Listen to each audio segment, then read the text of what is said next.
The Numinous Podcast with Carmen Spaniola.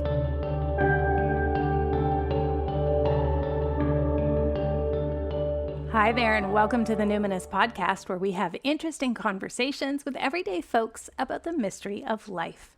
I'm your host, Carmen Spaniola, joining you from the lands of the Lekwungen-speaking peoples, the Songhees and the Esquimalt First Nations, recently known as Victoria, BC, Canada.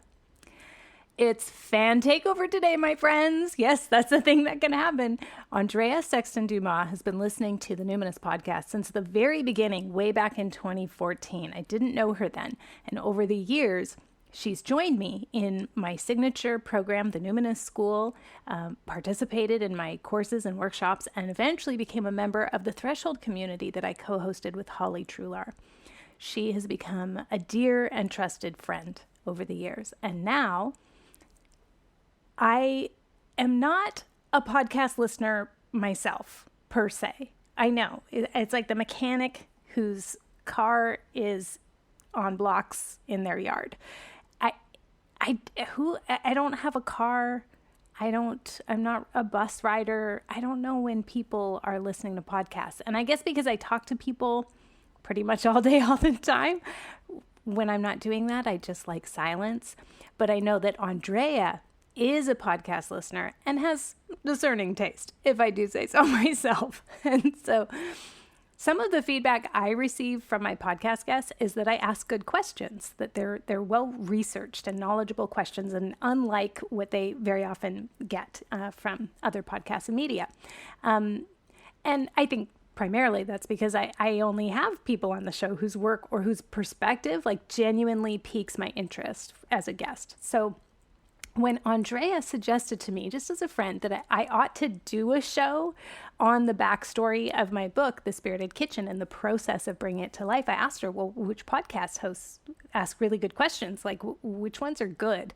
And also, what questions do you think listeners want me to answer? Because we could put that in like my press kit. Like, here's questions Carmen can answer. Anyway, Andrea, in her very resourceful and signature industrious way, created a short list of podcasts. But beyond that, she sent a list, a rather long list actually, of questions she would want someone to ask me as a longtime listener of the show.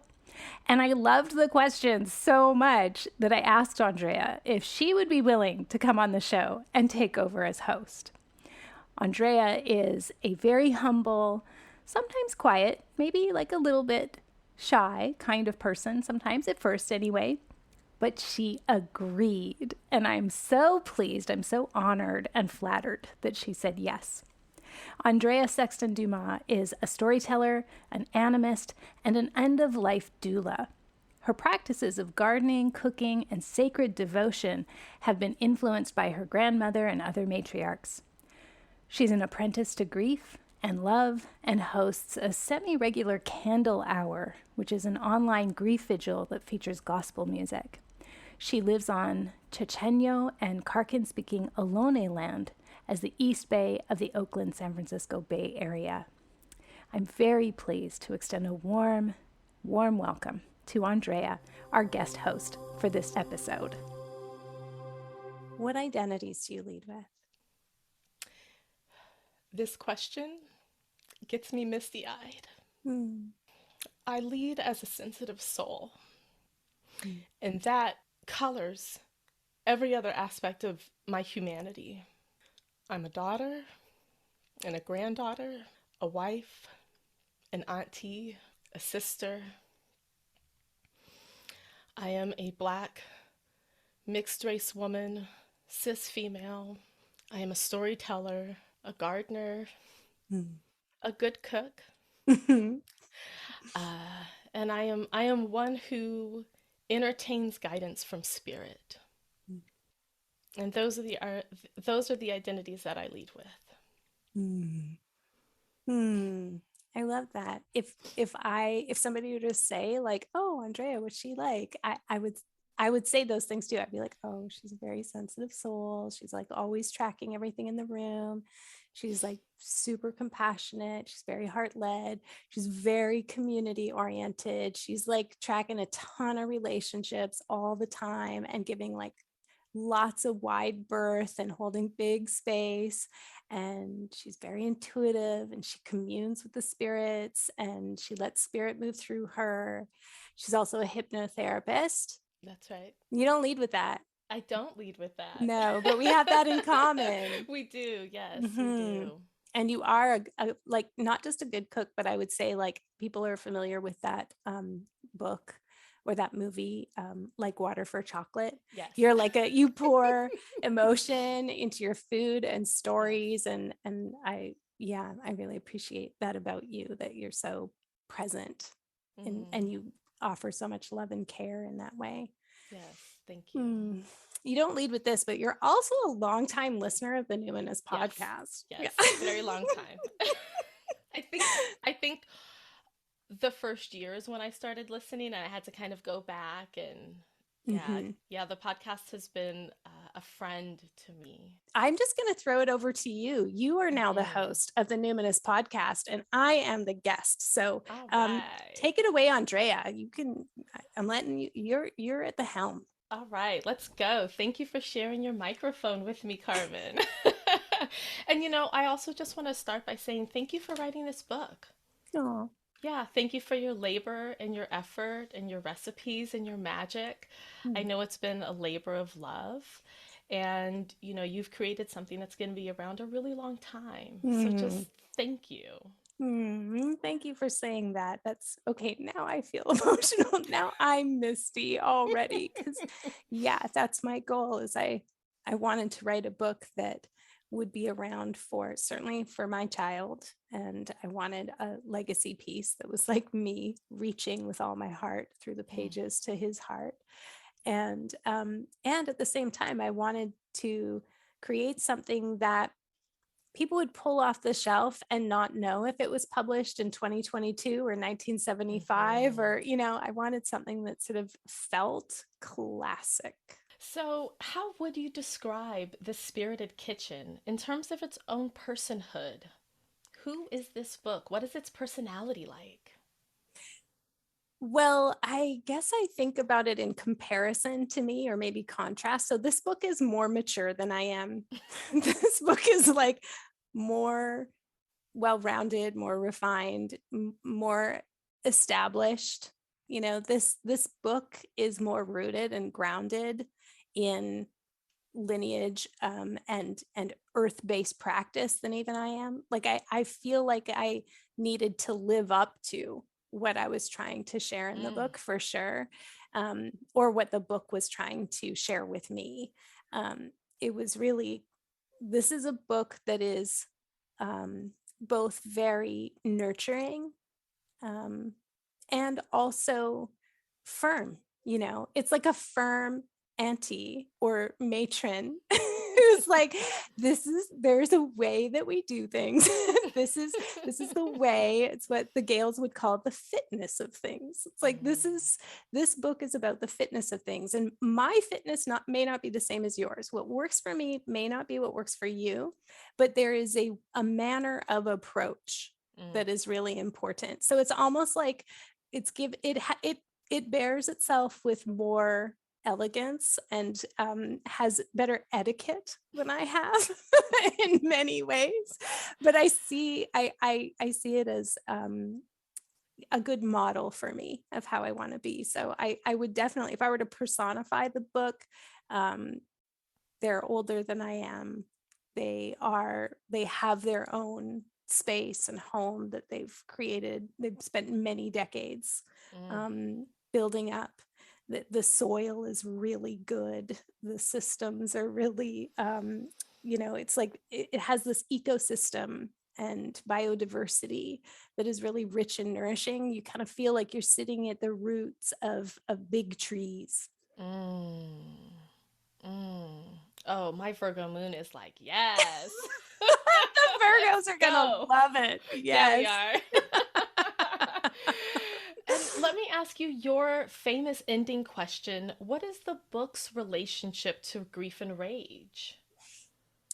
Yeah, it has tempered that over time. So once again, it's like it's better integrated than I am. It's more well refined. It carries it. There's a passion for righteous outrage, and like there's a passion for justice, and it's definitely, yeah, it's more tempered than I am, for sure, when it comes to passion for justice and equity. As far as grief goes, it's a very gentle way of holding grief, and it's not asking too much of people. It's not demanding too much, but it's also not shirking or shunning. It's not shying away from the griefs of the world, for sure. And it states the griefs in a very clear-eyed, facing forward, matter-of-fact kind of way. Like, this is not a debate, oh, we're making corn dollies, let's talk about globalization and sit with the grief of that. Why is it easier to find certain kinds of foods in your region than others? Why is it difficult to access land? Those kinds of things are there. But it also, like I said, it's not demanding that if you don't immerse yourself in the griefs, then you are somehow shirking your responsibility as a person living, a privileged life in the Western world, or that sort of thing. It's not going to like drag you through it, but it's there all the time. Yeah.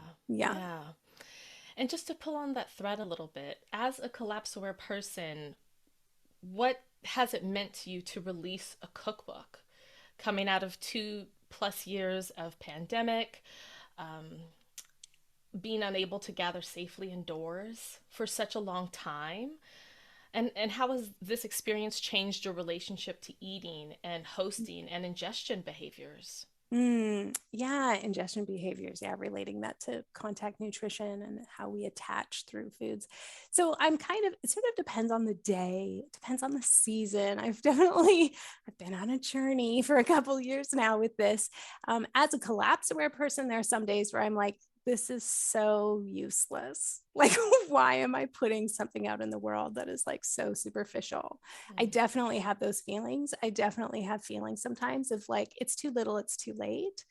And is this even important? That's definitely like kind of my Achilles heel the whole time along, was I need to really scale it down to, well, what is important here is I'm communicating to my beloveds.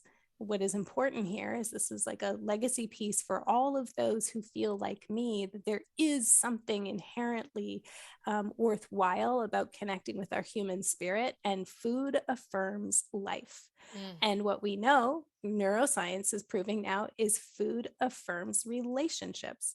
What is my relationship to the land that I'm on? What's my relationship to the people I'm sitting with and ingesting with? What does it mean for my attachment behaviors if I got fed or not? These things are actually, again, it's an ecosystem of things. And so on other days, I'm like, nope, this is going to be very important, and maybe not for my peers, and maybe not even for my children's peers, my child's peers, but for those in the future who are who have lost some things and have lost, I'll miss the internet when it's gone. So it'll be like, this will be a great piece, because it's not filling in the blanks of lineages, because there is no pristine prior tradition. There is no way to know what ancestors did 100 or 1,000 years ago exactly. Very much of what they did was so mundane of how they sat together at the table that they didn't even think to write it down, right? And this is what I'm trying to do, is say, well, here is a manner of approach. Here are some methods. Here's a kind of framework you can use to try to discern, what would we do in the here and now? How can we make do with what have? How do we know what's important that we want to ritualize? How do we attune to that? And what are the key moments that we want to lift up? And I see that as a collapse skill. The ability to attune and really sift, and like, let's say, separate the wheat from the chaff, and like, just like really thresh something and say, what is the most important thing here? And there's nothing that's waste. So we're going to do other things with what's left over, but what is it that we need to hold sacred in order to make it through to another day? Pandemic, I think, helped us remember, like, oh, food is soothing, food is medicine, food fills me with a sense of connection. And when we're not gathering in person, that is the question, is like, can we still find soothing in that? And so, and I get this question a lot in my attachment courses from people who are living alone, who are very isolated. Like, I haven't been to a restaurant in 3 years. I'm not even outside. Like, that's not a thing that I'm doing. And so for some people, we're talking about, how do we scan for safeness when we're eating and drinking so that we are doing it in connection? And hey, if you're a real plant person, people are like literally moving their plants to the table and just like looking at them with like love and admiration as they're eating and drinking, or they're like putting hummingbird feeders outside the window and sort of timing it for when the birds are there and they're drinking, I'm drinking tea, that kind of thing. They're like including their animals in, like eating in similar times instead of just whatever, free feeding, whatever it is, So I think as a collapseware person, I struggle sometimes because I see a lot of human activity is futile. I'm like, I wish I was doing other things right now that feel more helpful. And at the same time, when I bring it back down to my personal scale, the quality of my life, the quality of my humanness has been made so. I've always been like a use the good dishes every day kind of person, because we didn't like have good dishes growing up. So I'm like, I want to be that person. Break out the china, use my grandma's stuff like whenever I can. It doesn't have to be like a quote unquote special occasion. Every day is a special occasion. And definitely being able to share that, where I'm like, oh, we're celebrating equinox, is really important to me. But one of the ways that I'm doing it is like, we're one of those households that doesn't have curtains, and our front porch is like 15 feet from the sidewalk. So like, we've got a huge front window. My main altar in my home faces the street. So like, anybody walking by our house is like, what is all this wheat stuff? And what is all this like regalia? Like, and I've had people cross, or walking down the street, say to my husband who's gardening out there, like, what is this in the living room? And he'll say, oh, that's my wife's spiritual practice. And they're like, oh, she's religious? And he's like, no, but it's a spiritual practice. She honors the seasons every 6 weeks. And they're like, oh, wow, it's so beautiful. And our table is right there too. So they see us eating with candles and, wine and all that kind of stuff. So we're still in a little pandemic bubble. Like, really. And if I'm going to spend my COVID risk budget on eating with other people, we're very careful, and it's like very orchestrated. But even just making everyday meals from, bread we're making, or honoring like, oh, we got fresh fish from, the docks, like that feels like sacred spiritual practice and is very sustaining. Even though I miss some of the larger celebrations.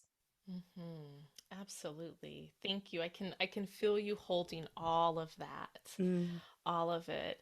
And I do just have to say, one of the things that really tickled me in the beginning of COVID, when things were so scary and so challenging and so unknown, is that everyone low-key knew what to do. Yeah. Right? Like, all the seeds were gone. Everyone was like, oh my gosh, I need to grow some herbs. Totally. Everyone all of a sudden is a plant mom. Everyone's learning how to bake bread. And so it's like, oh, this is interesting that like somewhere in your gut, you knew what needed to be done. Totally. And we're scanning for like, oh, what about the old people down the way? Like, right. I wonder if they're in, or, oh, like we have a family on our street, they don't speak English. It's like, oh, well, I know someone else who speaks Mandarin. I wonder if we could just check on them. Do they need us? Like we all did know what to do. And we kind of gently, I think, mobilized around that. I miss it. Yeah. I'm sorry to say, but I'm like, I miss early pandemic.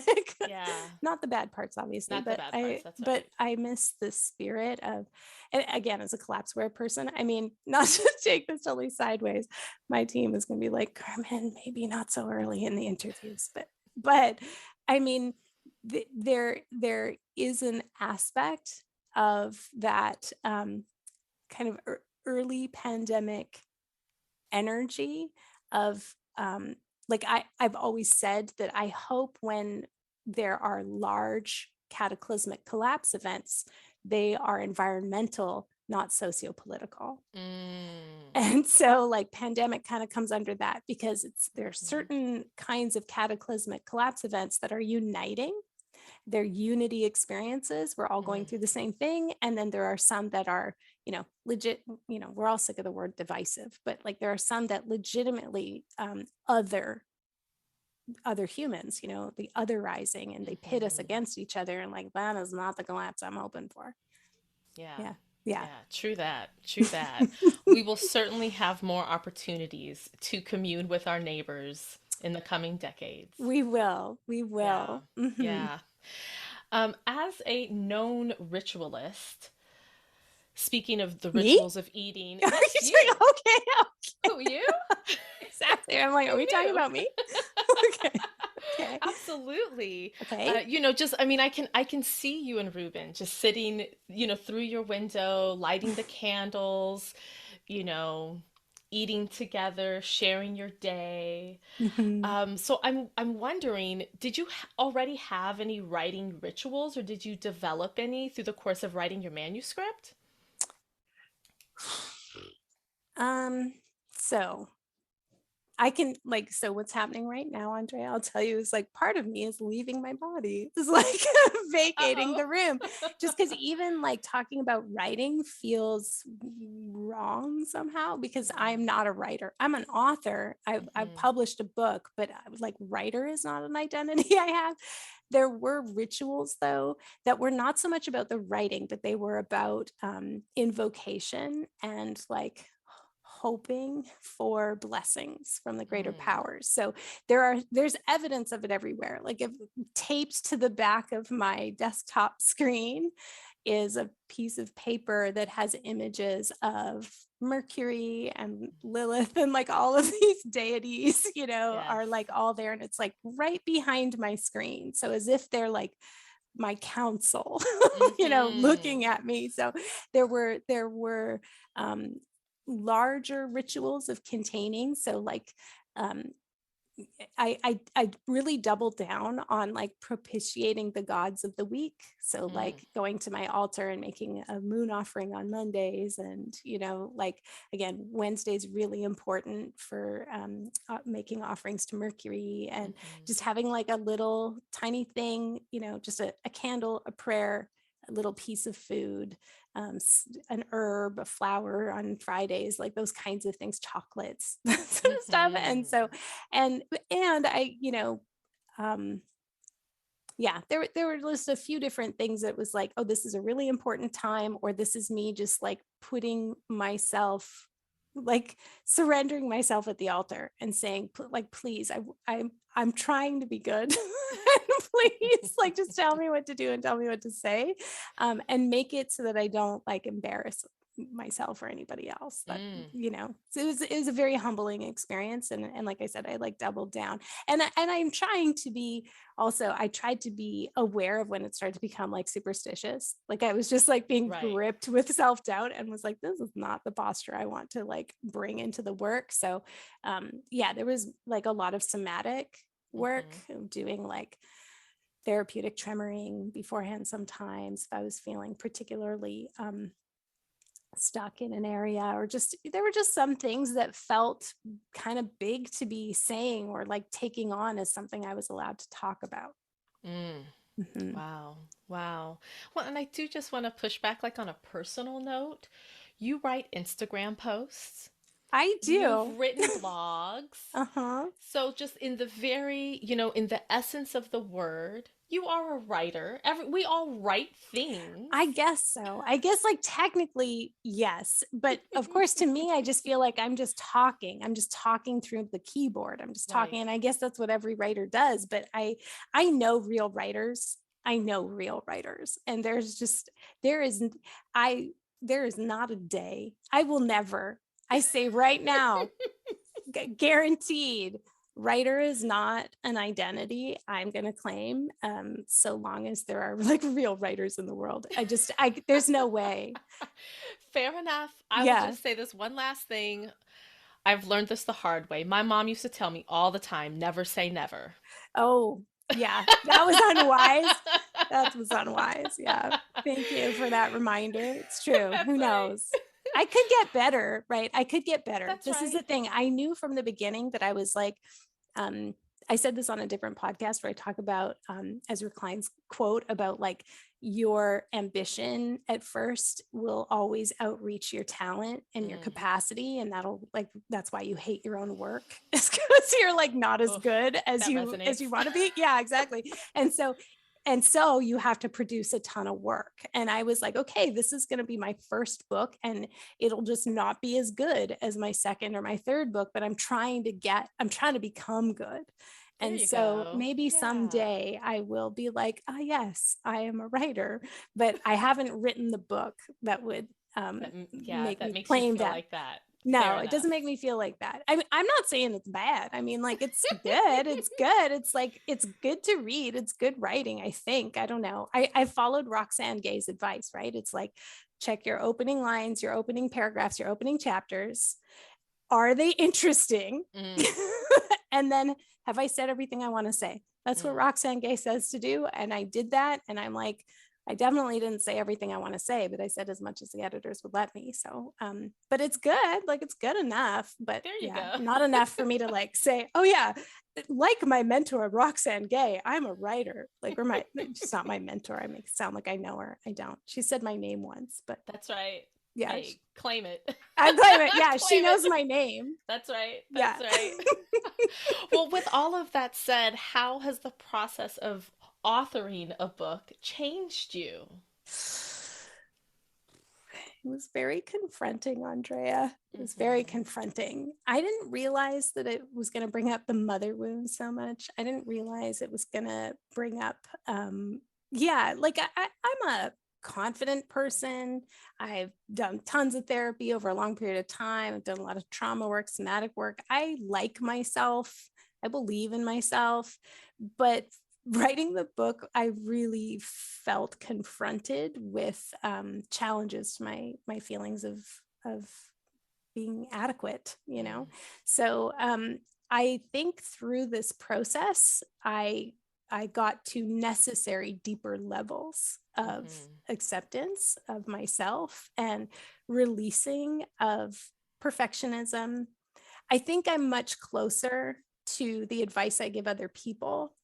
I think I'm doing a much better job after this of self-compassion and, just like being kind of realistic with myself and not so hard on myself. So the process of authoring has also, though, so the flip side of that is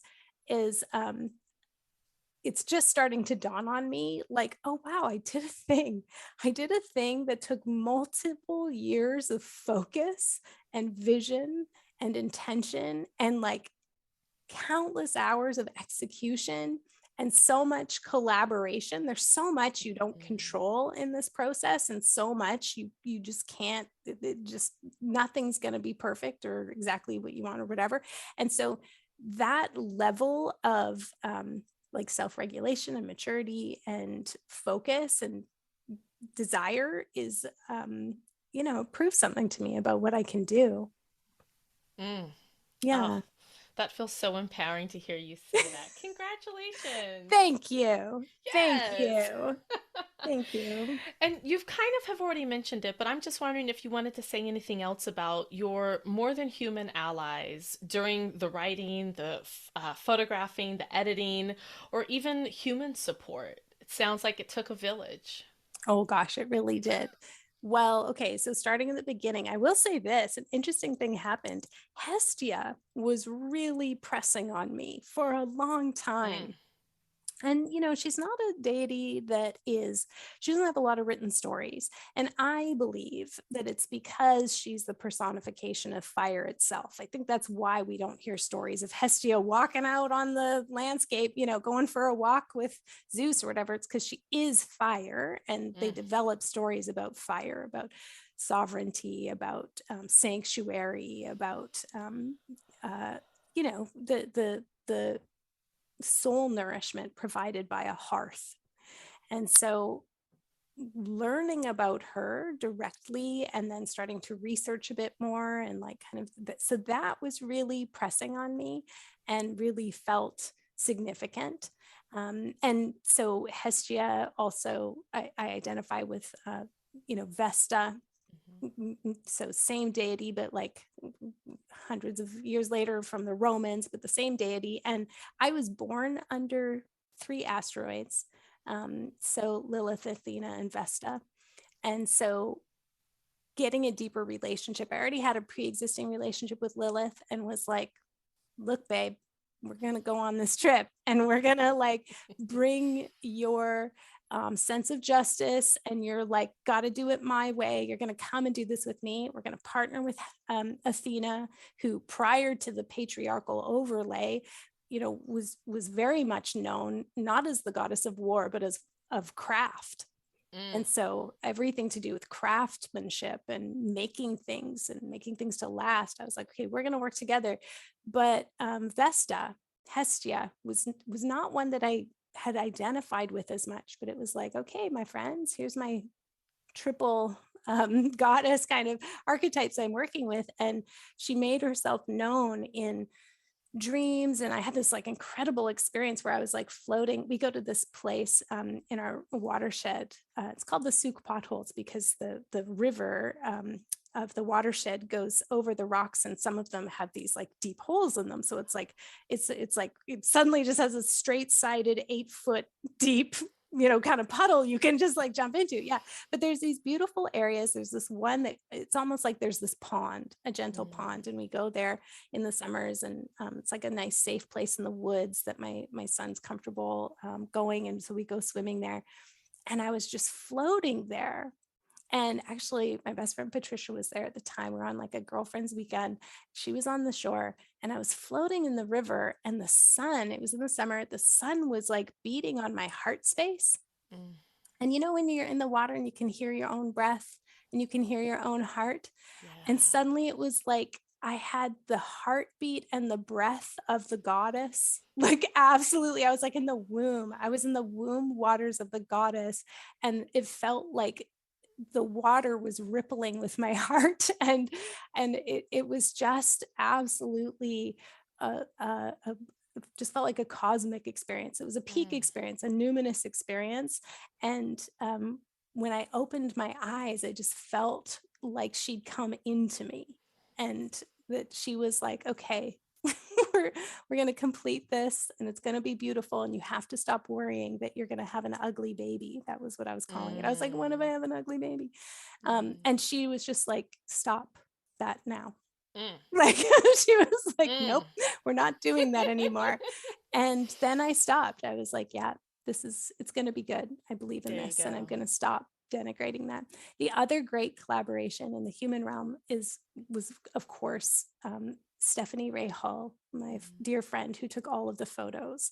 And we did 30 photo shoots in 12 months. Wow. We did more than that in total because she'd also been photographing my in-home workshops for some time. And so we have photos in the book from like actually Wheel of the Year events that are like a couple years older, like they go back to like 2017 or something, but they're just kind of woven in. And she is such an artist and yet so exacting. I don't actually know what her Virgo placement is. I should ask. But because she goes from like keeping the whole big vision to also just like, tuck your chin in or like look this way. Like she just gives you that like very precise. She's like a choreographer. She's just giving me very precise instruction, and I trust her aesthetic and her work ethic. And she just knew, like, she has a very strong sense also of the fitness of things.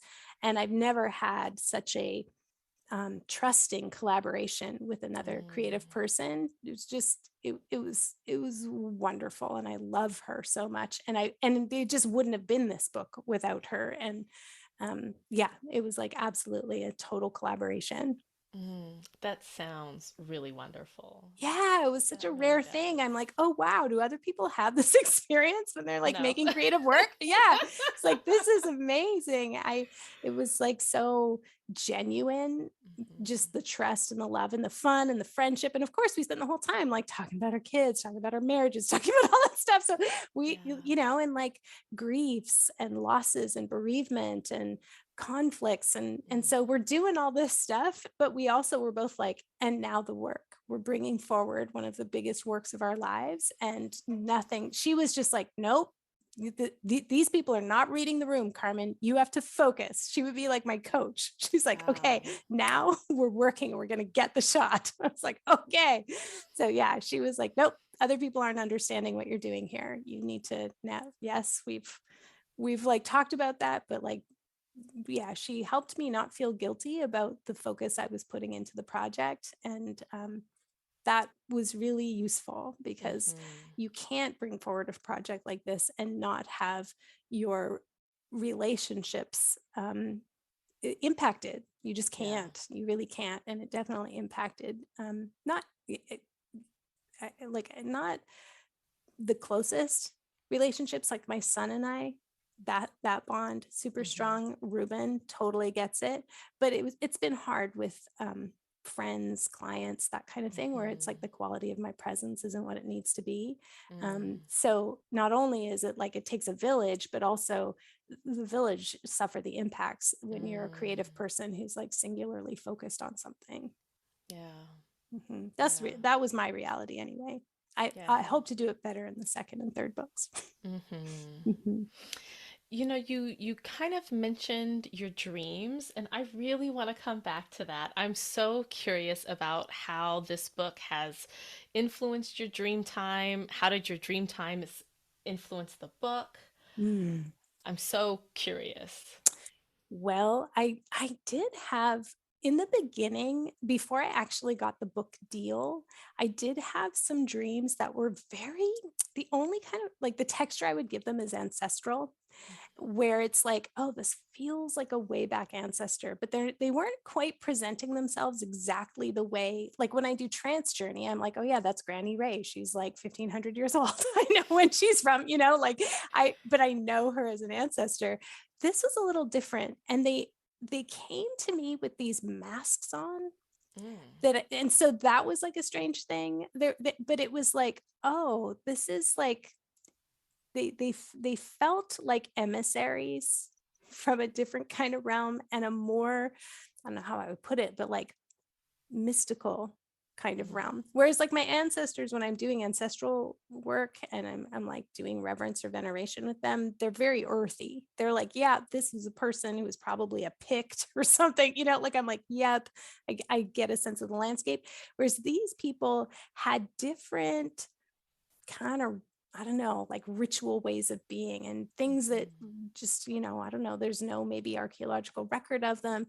And they kind of like would mysteriously show up and be like beckoning and like kind of making me want to follow them through the woods or go further. And then they would kind of disappear, but what would result is usually like a fire and some meat or something like that. Like it was like, oh, there's food here, but it was like the most basic. It wasn't like, now I'm coming, you know, I'm having this predictive dream that I'm going to have a recipe of whatever, but there would be something very earthy there, but it would always just kind of be like me alone, fire, meat, you know, no one else there. So it was very mysterious, and it all had the sense of come to the hearth fire, come nourish yourself, come get some sustenance and make it sustenance, you know, it's gotta like kind of fill you up.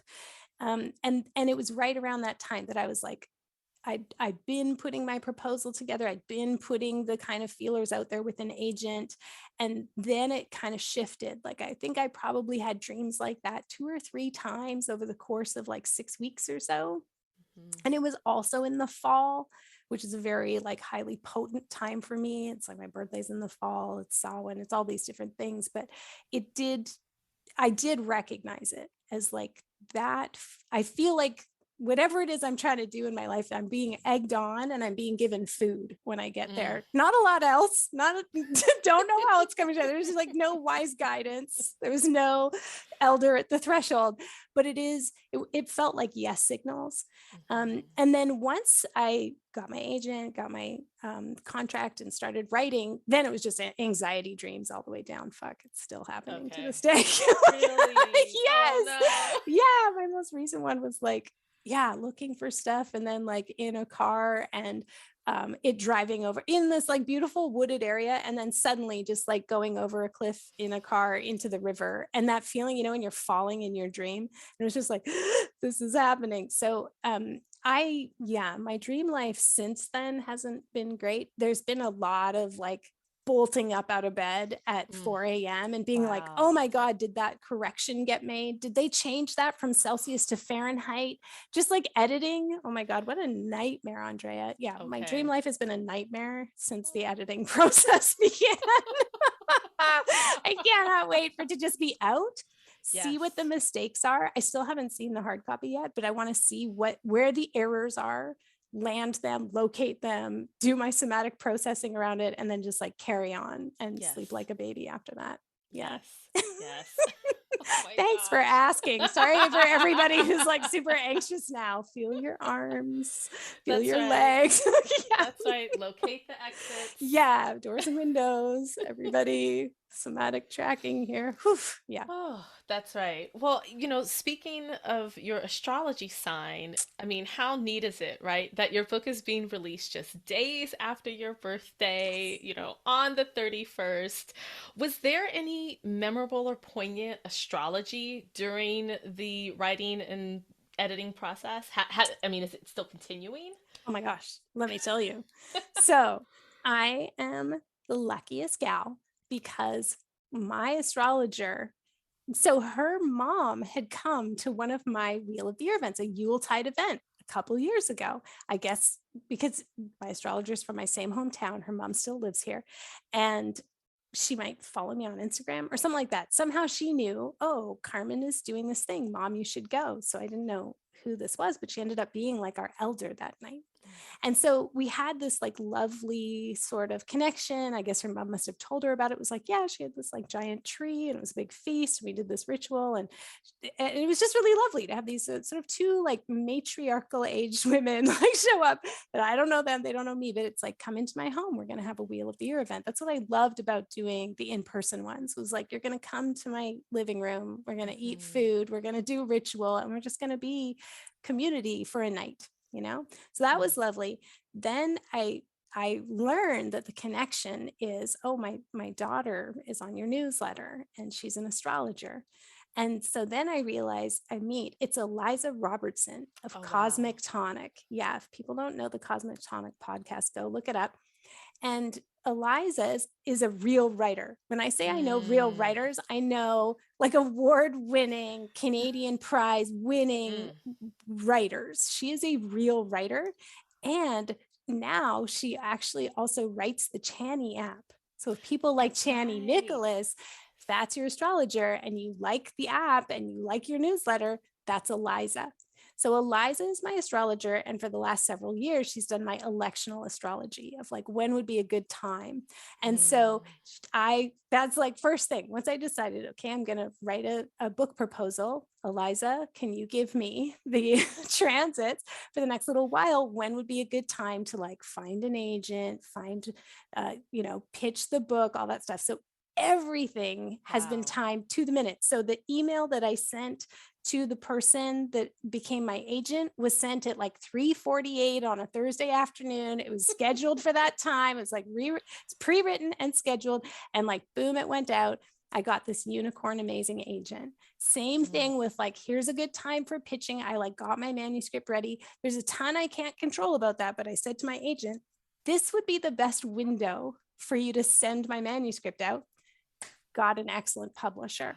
Yeah. So I'm I give all of that over to Eliza. So there were like so many significant dates that I like, and there were times too where she would say, this is kind of like a crappy time, even though it's like the best time, or you have a deadline for your editor or something like that.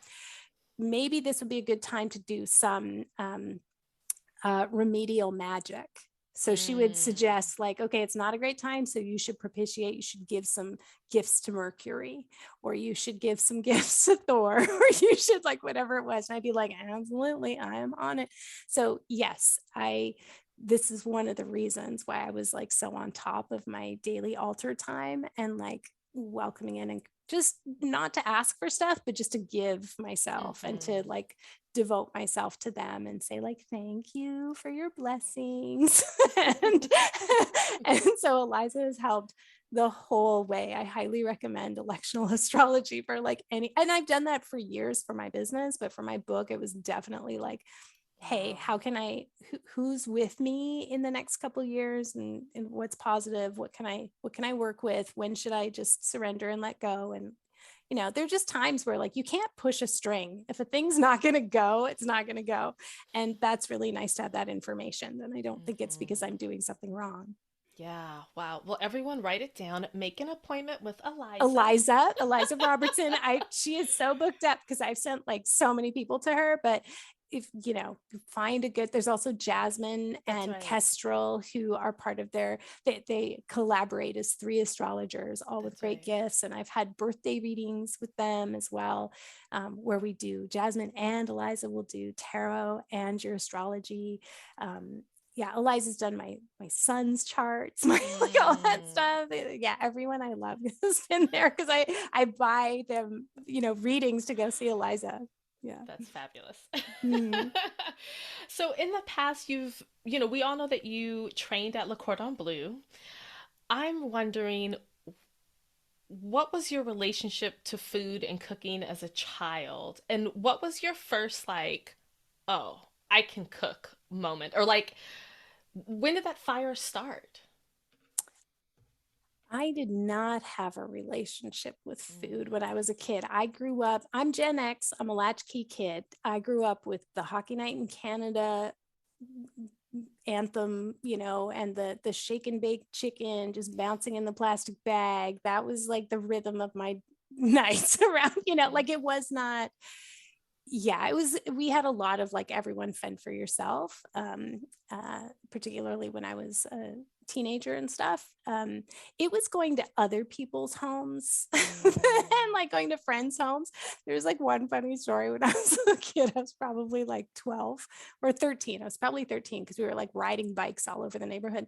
And there's this great family, the Jakubowskis, Eastern European. Christine Jakubowski had like 7 brothers and sisters, and their parents had these like thick accents. And I remember going over, and my mom was a working mom. She didn't get home until 6 o'clock. I had to, and so like having a green salad with iceberg ready, lettuce ready for her, and scrubbing potatoes and put them in the oven. That was like my job 5 nights a week, basically, and shake and bake.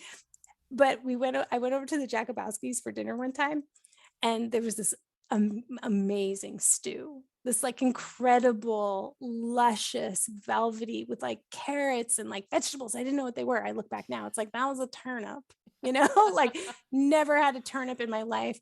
Beautiful meats, just like absolutely coated with this long cooked sauce. And I said, what is this? And Mrs. Jakubowski said in her accent, oh, this is goulash. And I was like, no, it isn't. She was like, oh, what do you mean? I was like, no, goulash is when your mom puts a pound of ground beef in the pan and cooks it until all the fat comes out, and then puts flour on it and salt and pepper and have like a cup of water. And then it's just like meat in its own gravy. And I remember Mrs. Jakubowski looking at me like, oh, you poor child. like, and kind of being like, I remember her saying, and then you eat it?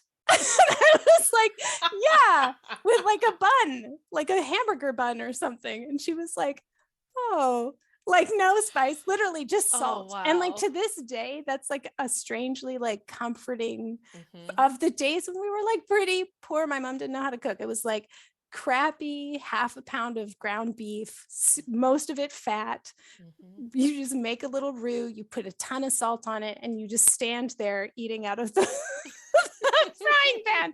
That was like actually pretty comforting. I was like, salty meat. So like, no, I did not grow up with like a food culture. It was Mhm. different when my grandma was around. My grandma used to make like special meals for special holidays. She was like a total glamour puss who was really into Christmas and like tinsel everywhere and just like really went over the top with like those like plastic brightly colored accordion style. Oh, Do you remember yeah. those plastic like garlands? She Yep. just had that shit all over the place.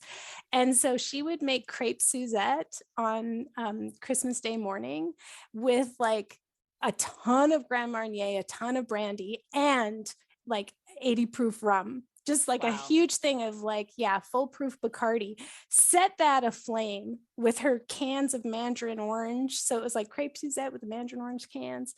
And it was so boozy. I just remember being like, as a child trying to eat crepe Suzette. But she would like really go over the top for that kind of stuff. So I have like some food memories, but it was like other people's houses. Mhm. I'd go to like friends' houses and they would have, I don't know, as I got older, it was like their dinner parties and things like that. And Mhm.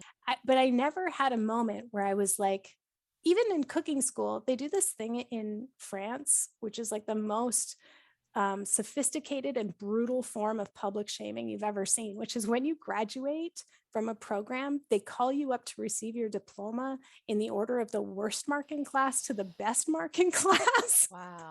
Yeah, it's like an absolutely just horrifying moment, like trying not to hear your name. Talk about a disorganized field. You don't want to hear your name called because you want to. And I was third in my cohort, which is like, very good. It was like a very good result for somebody who like literally couldn't cook a grilled cheese sandwich very well just years before, right? I graduated high school not knowing how to make grilled cheese sandwich. I don't know how to cook. So I still very much carry that legacy of like I've never had an experience of like, look, I can cook, and Mhm. I'm just kind of always um, I'm just very intuitive in the kitchen. Actually, creating recipes was a, a huge learning curve for me of being more disciplined because I will look at recipes and then I just kind of do what I want. I like Mhm. read something and then I just create it, and more or less it works out. But people say it's good. People like it. People are like, this is delicious, or this is like the best start I've ever had, or this is whatever. I've never had a dessert like that. But I'm kind of like, well, that's how the French do it. you know so yes, of course this is going to be delicious. It's an amazing cut of prime rib. Like, I don't really think of it as like, oh, I had something to do with that. I'm just kind of Mm. like pulling the elements together and some like magical alchemy is happening. It's kind of like Mhm. I didn't make the magic happen, I'm just like coordinating it. So I that's not an Mhm. experience I've ever had. Maybe Okay. I don't know if I'll ever have that, but maybe someday I'll be like, yeah, I can cook. I'm a good home cook. I'll say that. Yeah. I'm a good home cook, but Yeah. yeah. So, we've heard a little bit about your ancestral relationships, about your more than human kin, your background with food. Are there any other significant relationships or synchronicities that didn't make the book and that you really want to share? Well, yeah, I was contracted to write 44,000 words and then I submitted 80,000 and they compromised at 65,000. So Yeah. there's a lot that didn't make it in. I was very much in relationship with F.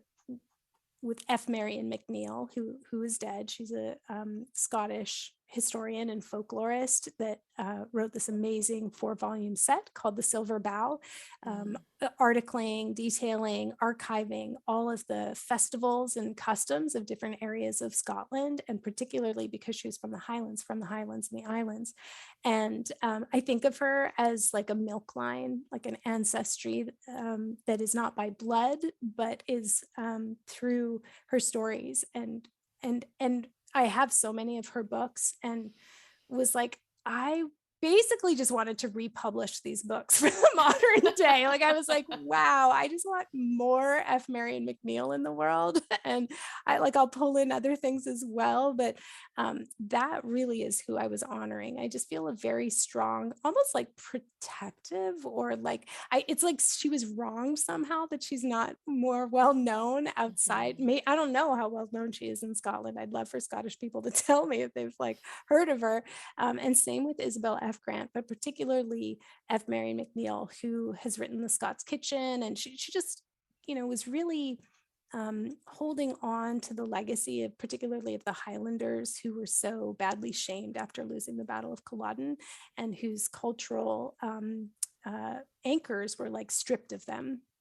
And, created just a legacy of like a colonized mentality that, of course, led to adopting whiteness as an identity instead of having, or primarily giving allegiance to whiteness rather than to their Scottish and Highlander heritage. And so I see F. Marion McNeill as somebody who was holding on to something that the Highlanders had stripped of them, or like beaten out of them and shamed out of.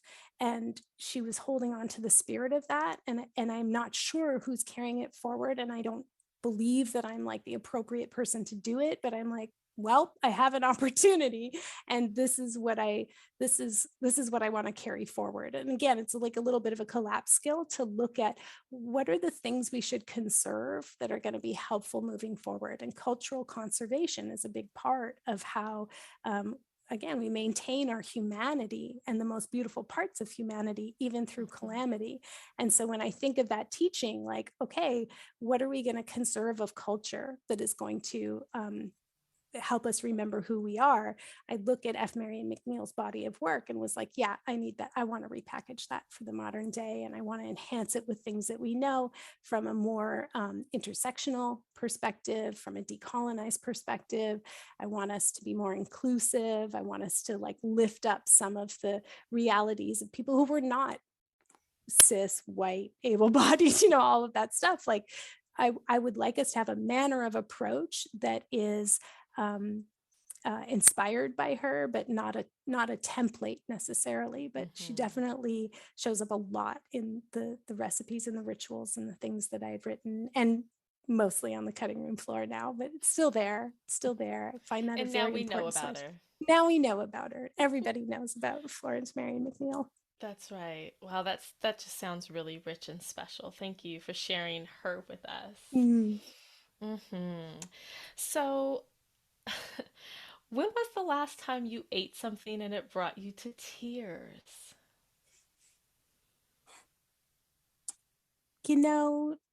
Okay. It's very difficult for me to separate like the food from the atmosphere, the environment, the context or setting.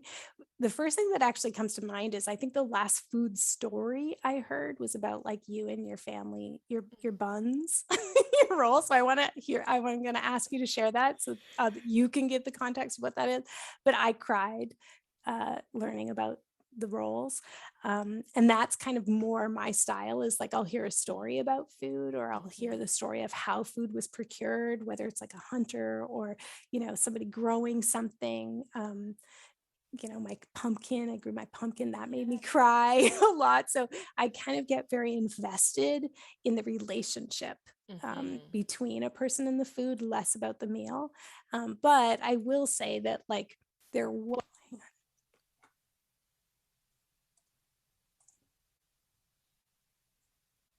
can you hear me? I can. Okay, my garage band just like kicked into gear there. Okay. Right.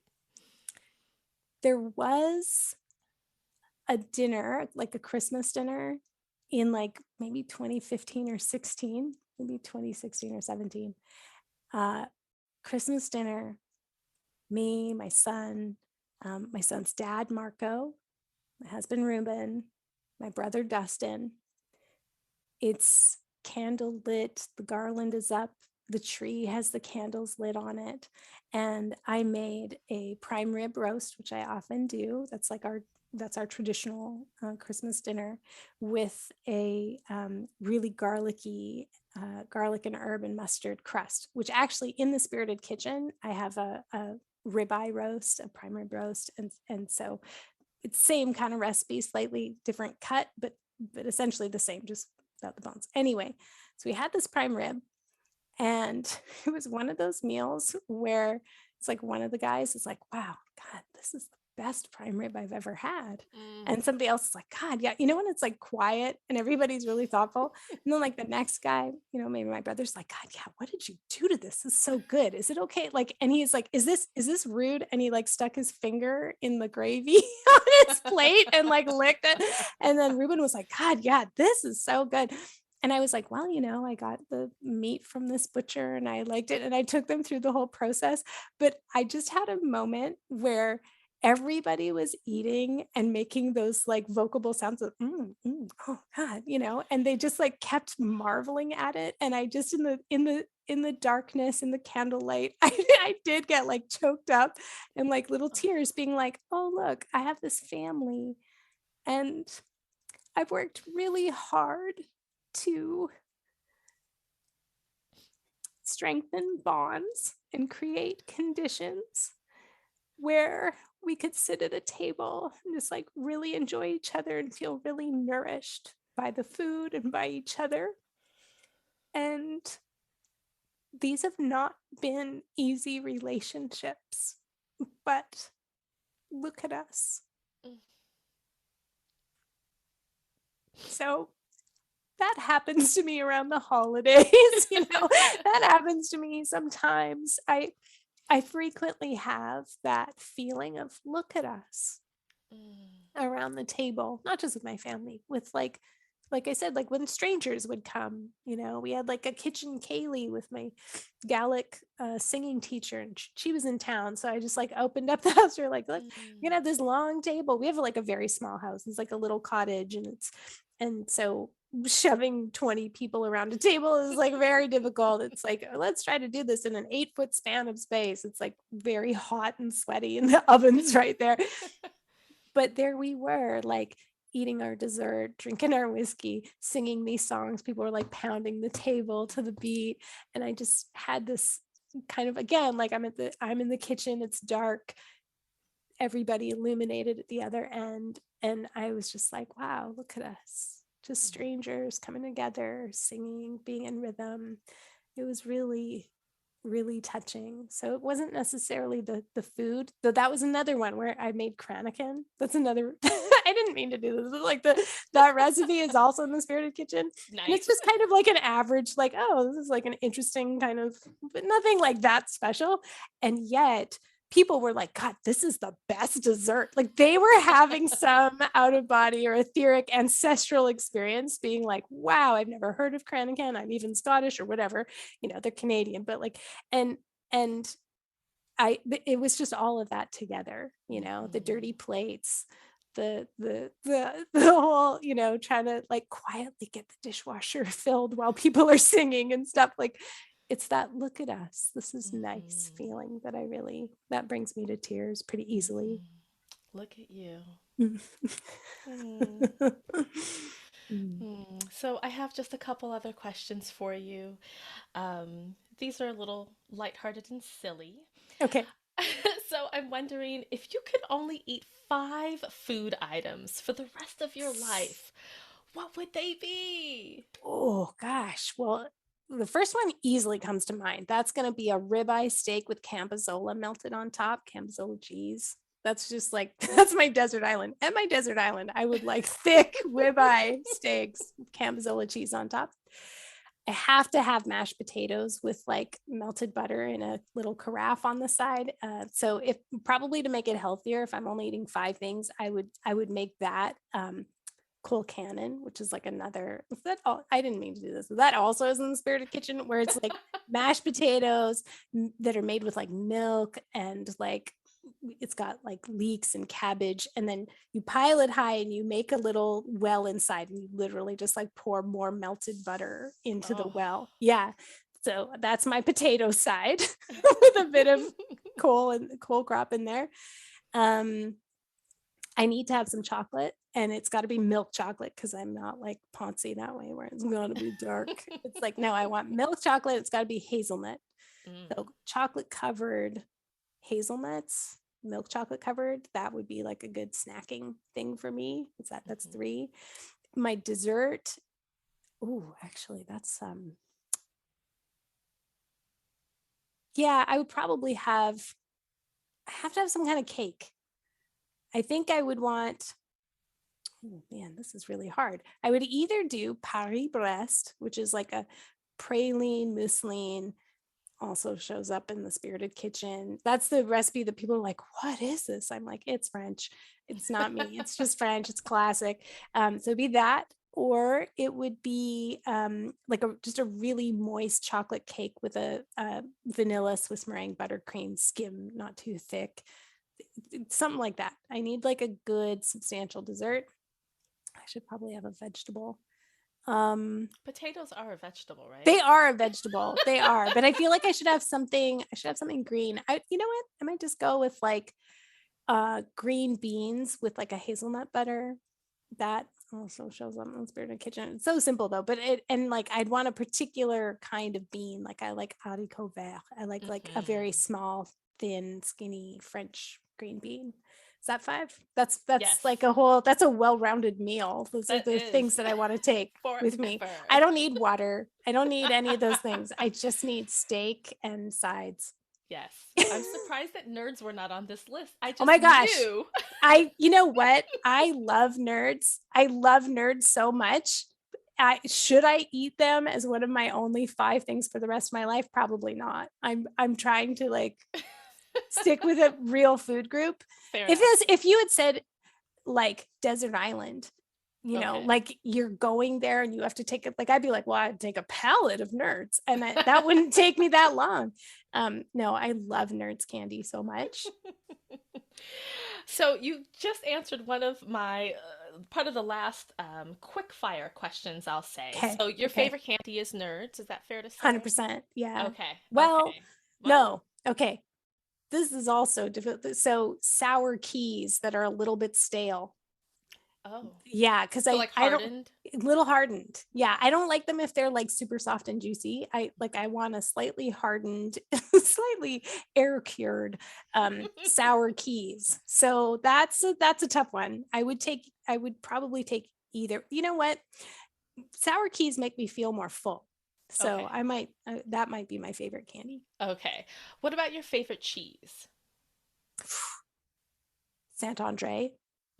Nice big thick soft triple cream kind of. Yeah, Saint Andre. Do you have a favorite vegetable? You know, I really enjoy a garden fresh carrot. Carrots are really hard to grow, actually. Yes, they're really hard to grow. So like well-grown carrots, I love those. I love those. I also, you know, I like broccoli. I don't know that I have a favorite vegetable. Green beans are going to be right up there. I'm always going to choose that first. My family's going to be like, oh, green beans again. Yeah, it's a toss up between those 2. Okay. What about a favorite fruit? Ooh, it's oh gosh, I feel like I'm betraying the raspberries if I say peach. Very specific. It has to be like a very deep flavored raspberry. So we grow a lot of raspberries, but I call them canning raspberries because they're like pretty tart and they're like high tone in their flavor profile. I like some more base notes in my raspberry. I want like a good deep raspberry. But my other option would be like a really nice Okanagan peach. My husband's from the Okanagan, and the peaches there like absolutely the best in the world. And a warm peach that I enjoy. I enjoy a good peach. Me too. I also love beans. Do you have a favorite bean? Ooh, okay. So if it's canned, cannellini. Cannellini all the Mm-hmm. way. I like a nice white bean. That's my favorite. But of course, the green bean. If like any kind of beans, I'm gonna go green bean. But like if I'm like I really want that pulse that's gonna like fill my belly. Yeah, it's cannellini beans. Because I Mm-hmm. like a nice cassoulet. Also featured in the Spirited Kitchen. It's almost like I created a cookbook of all my favorite foods. Who knew? That's great. What about a favorite dessert? Yeah, Paris Brest, which is that French pastry that just like knocked my socks off when I went to France. And I was like, where have they been keeping this? What? It is absolutely ethereal. Why is this? And it's because, of course, it's very labor intensive. So you have to have like really good time management skills. But if you can do it over a couple days, this is why I put it in the Spirited Kitchen. Some people are going to they want a challenge. And it's like, you want a challenge. This is going to pay off. This is going Mm, to be the most heavenly, amazing. And I'm going to tell you what, Andrea, tell this me. is me. I'm going to talk trash about Instagram here for a second. No disrespect to all of the incredible pastry artists and patissiers out there in the world. But there are two things about Paris Brest, which is made from choux pastry. So choux pastry, like well known in long johns and cream puffs or whatever it is, eclairs. When they put the craquelin on top, this is like a new thing where you put like butter, like a butter sugar thing, and then it like creates this very smooth coating on your choux pastry. And people have started using this in a Paris Brest. I have to tell you, okay, trigger warning. It looks like you're eating a scab. I said it. I hate it.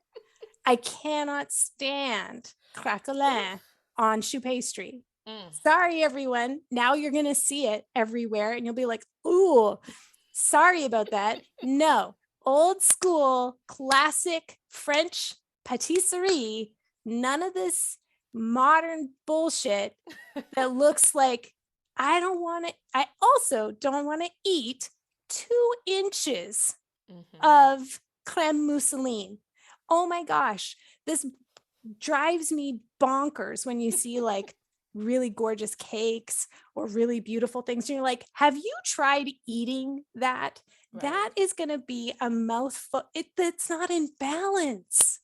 It's not in balance, my friends.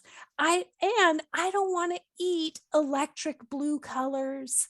I don't want to eat otherworldly neon pink colors. No. Pastries are brown. Like, and the only color, like, no, don't stop doing weird things to food. I'm not on board. So anyway, Paris Brest, but unadulterated, and where the creme mousseline inside is in a very nice proportion with the choux pastry. Because I see these things on Instagram that look so beautiful, and I'm like, automatic fail. Like I think back of being in school, and they would have been like, no, absolutely not. Yeah, no. I just really love that you underscored that pastries are brown because brown is one of my favorite colors. I So love nourishing. soil, and so it just like really warms my heart. They are, aren't they? They are just, it's like cakes. They're just brown and Just butter brown. colored or like a little bit of pastel, but like, yeah, no, totally. You know what we skipped over that I want to go back to? Do tell. Can you just like quickly share a little bit about your family roll recipe? Oh, yes. So I call them milk line rolls, but the official term is Grands rolls. So these are my aunt's mother-in-law's rolls. And it was just about this time last year, I was coming to a close of a chapter of my life. And these rolls just kind of like popped into my mind. I was like, who has Gran's rolls recipe? So I started reaching out to multiple aunts and no one has it. So then we started like scouring internet recipes and Southern cooking cookbooks, trying to find anything that resembled her roll recipe. So I created a chart and I would write down all of the different ingredients and other people's recipes in this chart. And then my aunt Linda would say, well, no, she didn't have brown sugar. Yes, I think she did this. And we just kind of workshop this recipe. And then I started having dreams about the rolls. I would do a test batch. Well, actually, let me backtrack. I would be in bed thinking about the rolls and I couldn't sleep. So then I'd get up at like 11 p.m. on a Friday and I'd start making rolls. And I'd start crying as I'm kneading the dough. There is something so ancestral about kneading dough. Mm. And so I'd be kneading on my countertop and crying. And then I'd let the rolls rise overnight in the refrigerator. And then I'd take them out in the morning and let them come to room temperature. So hours and hours of waiting.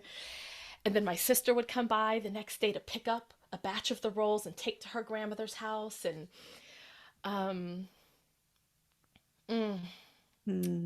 as I was making these rolls, I remembered all of these women, not just not just my grandmother, not just my aunts, but these women who I grew up with in church.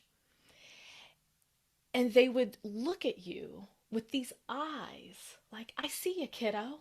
And Miss Jones would bake zucchini bread, and then she gave me her recipe. When my great aunt Frances made a sour cream cake and then she gave me her recipe. And I was like, wow, these rolls are really carrying me. All of these women, most of them who have died, were just carrying me through this really dark time in my life. And so then I kept making the rolls because I had to perfect the recipe. We needed to get it as close to Grand's as we could. And the highlight for me,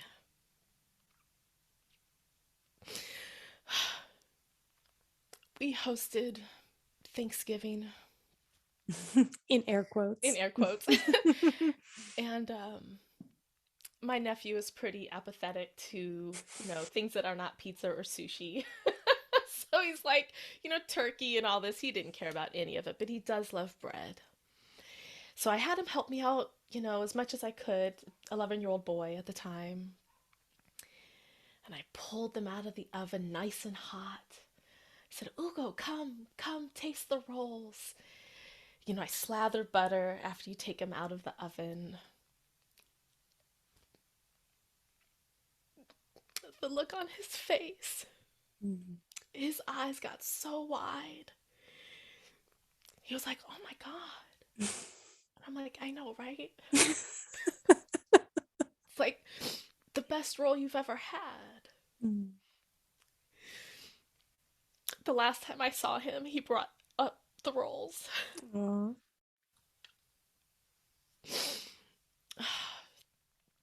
Yeah. Oh, that's so beautiful, Andrea. Thank you for sharing the story of your rolls. This is a good lead-in to the last question on the Numinous podcast, which I would like to ask to you. So, how do you cope with grief and rage? I have learned in the past couple years that I really have to make time and space to metabolize my feelings. I cannot just keep going and be mad or be sad or be griefy. So it might include making rolls. Like it's become very somatic for me. I have found myself, I can't do this when I'm driving with my dog, Churro, but I have found myself in my car driving to work screaming at the top of my lungs when I just am filled with rage. I just have to let it out. And so that also means I had to start creating a space also to cry, to like schedule crying. I found myself about 6 months ago crying at really inopportune times, like at work or, at the grocery store. So I started hosting a grief vigil. I call it Candle Hour. I've been hosting it on the new moon of every month. It has just been such a salve to say, yeah, I feel really shitty. In a couple more days, I'm actually going to sit and listen to music. I'm going to light a candle, and I'm just going to let it out. And the usually, music, sorry, go ahead. Oh, no, I was going to say usually it's like writing or scribbling. Last night I actually hosted a candle hour with gospel music. That's what I was going to say. It's like the music has gotten very special there. Yes. So I found myself clapping and tapping my feet and, just really allowing the grief and the rage to move through my body and then outward, just outward into the ether. I just can't hold on to it. So I really have to feel it, express it, release it. Thank you for providing that excellent example of like feel it and deal it, kind of deal with it. And also for holding that beautiful space. We need more of that in the world. So if it's okay, I'd like to link to that in the show notes or like maybe to your newsletter or something like that so people can keep track of like what if they want to come and listen to gospel music for Candle Hour and have that at the new moon for that salve. Thank you for agreeing to do this. Thank you for taking charge of the podcast today. And thanks for sharing a little bit of yourself. Thank you for having me, Carmen. It's been a lot of fun.